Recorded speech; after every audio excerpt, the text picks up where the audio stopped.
Hello guys, hope all of you are doing very well. So today we are going to see the 218th video, and in this video we will be looking at a person who was none other than Sadhguru's great grandmother. Okay, and we have already seen that during the summer vacation, all the grandchildren will assemble in one house, and that was Sadhguru's great grandfather's house. And coming to the great grandfather, he was a very rich man owning acres and acres of land. And somebody told him that there is no point in just accumulating wealth like this. You have to distribute it to the poor or who are all needy. So you have to do a lot of good things with your money. Don't keep on storing it somewhere in your house. Give it away. Do a lot of good things. Help the poor, so that all these good deeds will get accumulated in your account, so that the next janma, the lifetime will be better. So somebody advised him, and so he also agreed upon that, and he used to give away free meals to 200 people, it seems, on a daily basis. On a daily basis, he used to give 200 for 200 people. He used to give free food. And it is not that anybody and everybody can walk in and eat. They have to register first. So every day his great grandfather used to sit with the register where he has written the names, and every day as then when they come, he used to tick the names. So meticulous he was. Okay, it's not that he had plenty of or amazing wealth, and so he simply gave away whatever came to his mind. No, he was a very well organized person. And otherwise, nobody will write down the names of the people to whom. It is not even writing the names. The 200 people who should have registered with him only can come and take food. Like that, he was following a rule. And his great grandfather was very particular about the caste system. You see, he being very rich, people used to come to him always asking for money, to lend some money to manage their livelihood. And if the person who is coming belongs to a higher caste, he used to talk to them nicely and he used to give money, it seems. But on the other hand, if a person belonging to a lower caste comes and asks for money, he will give money, no doubt, but he used to throw it at them, it seems. Maybe untouchability was the walk of life there, or maybe all the people, they were blindly following some of the leaders who were very particular about the caste system. See, only now we realize and we start mingling with everyone. Whereas in those days means what? Just some 200 years back also, even 100 years back, this caste system, rich, poor, educated, uneducated, this sort of discrimination was there, was very much in existence those days. Okay, so his father also was not an exception. He followed the normal man's procedure. Whereas this lady, that is the great grandmother, was totally different. Now, she was of the opinion, she is no more now, she was of the opinion that anything you do it selflessly. And nobody in this world has the right to own any patch of land. It all belongs to the universe. It all belongs to the cosmos.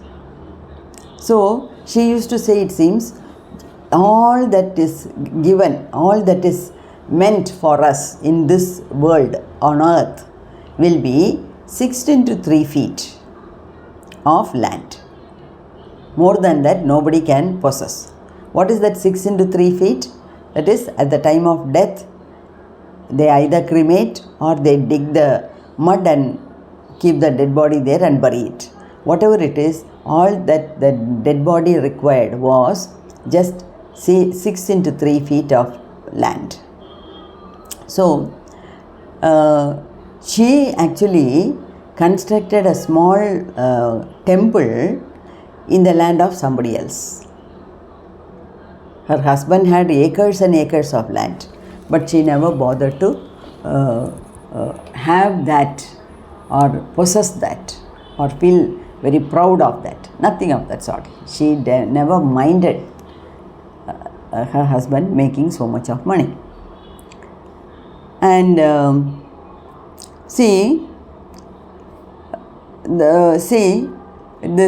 the great grandfather used to entertain all the people through the front gate of the house. Whereas after getting whatever they want from this man, they used to go to the backyard of the house to meet this lady. Okay, nobody knew her name. And those days, even if you know the name, we are not supposed to call them or address them with the name. But these things even now we follow to some extent, isn't it? So, since she was limping and walking, they used to call her Kundamma. Nobody knew her original name. And she was a total rebel, questioning each and everything. Only she will behave only according to her what is right. That is the only thing. So like that, and you know, some of the peculiar characters of this lady was, as I said, she used to laugh so loudly and she used to question each and everything. She never accepted anything just because it is said by a great person or something like that. She used to question everything. That is why she was considered as a rebel. And you know, in Sadhguru's book itself, he has mentioned that in the previous Janma, the lifetime before that, and in the lifetime before that, he used to be a very angry person. So, when we look at these things, what we feel is, see, these are all the traits or the characters which are passed on from generation to generation. Okay. So, his great grandfather was very much following the caste system, whereas the great grandmother never bothered about the caste system. And you know, she has traveled a lot internally. Just by looking at something like this, just by sitting for hours together, you get the internal batteries open up, isn't it? And that leads to self-realization. Just as this happened in this lady's name, she never did any puja. Though she constructed a small house for the deities, or we call it a temple, she never bothered about worshipping those people, because she was dead against something which she did not see. That is what is her second argument. I have not seen God, then why should I believe? But though her belief system was different, she used to be very friendly with everyone, no caste discrimination, nothing. And every day she used to make porridge with rice and she used to distribute it to all the needy people. Okay, so like that. She had a lot of qualities, and maybe Sadhguru has also inherited some of the qualities. Okay, very bold, questioning type, like a rebel, like that. And she was a great storyteller. All these 40, 45 grandchildren used to sit around her after the dinner is over, and she used to tell them a lot of stories. Like Sadhguru says that she used to start like this. once upon a time there was a princess, but the princess never had any money. Like that the story will go, and this lady was capable of dragging the single story for 30 to 40 days, as long as her grandchildren remained in the house. Now, see, these are all one just taking one chapter or one topic and explaining it like in a very palatable way for 30 to 40 days. That is something incredible, isn't it? So, like that, Sadhguru once asked his teams, "What on earth are you doing? Where are you going?" Like that. Then she smiled and said, "Don't bother now, you will also understand it. So a time will come when you can also understand all these things." So that is how the thing is. So his great grandmother was a very peculiar woman, laughing at everything wholeheartedly, so loudly, and trying to make some money by doing some work, like that. Okay, so see, we need not sit and do tapas. We need not do yoga asanas, this and that. Everything is good.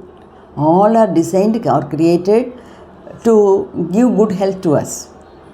But personally, if you ask me, I have learned this from my guru, Yogis Raja sir. He used to say, see, you can travel, you can go, you can use Audi, you can use Benz, you can wear a luxurious sari, nothing is wrong.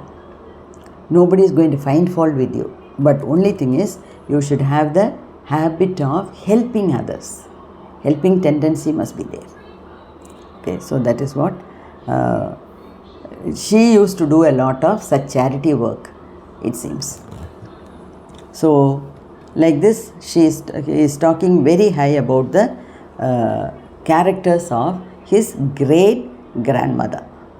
Okay, Kundamma, right? I hope you understand this. So see, in two lifetimes back, 3 lifetimes back, how was Sadhguru? He was also a rebel. He never liked worshipping God inside the temple. When the servant maid used to leave him in the school, he used to say, it seems, he used to tell her, it seems, "Don't come inside the classroom and leave me out, I will manage." You see how cunning the child was. And then he never entered the class. He says there were many gutters, where the rainwater is collected and flowing.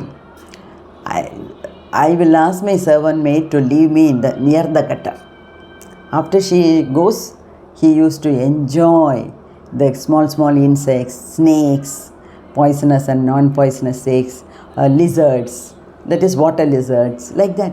All the animals, rather than sitting in the classroom, I might as well enjoy my life with my fellow men. That is what he used to say. So he was a nature-loving man, and he loved all the things that are there on the earth. So such is Sadhguru's outlook. And this rebellious nature, questioning nature, everything he might have got it from this great grandmother. He constructed Dhyanalinga after a long time. He has written in one of the books, and he has said it in one of the videos also. He never had any idea of starting a Linga Bhairavi temple at all.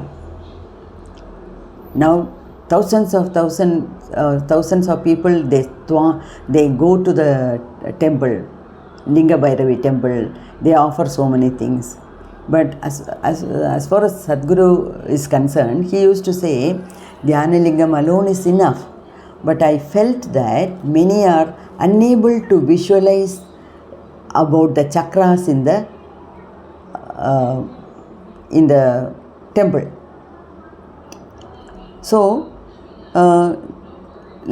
he never, this lady, great grandmother, did not like idol worship. Sadhguru also did not like the idol worship. So even after constructing this Dhyanalinga and Linga Bhairavi temple, Sadhguru said in one of the videos, he said, I don't believe in this formal idol worship, but I did it for you, because all coming to Isha Yoga Center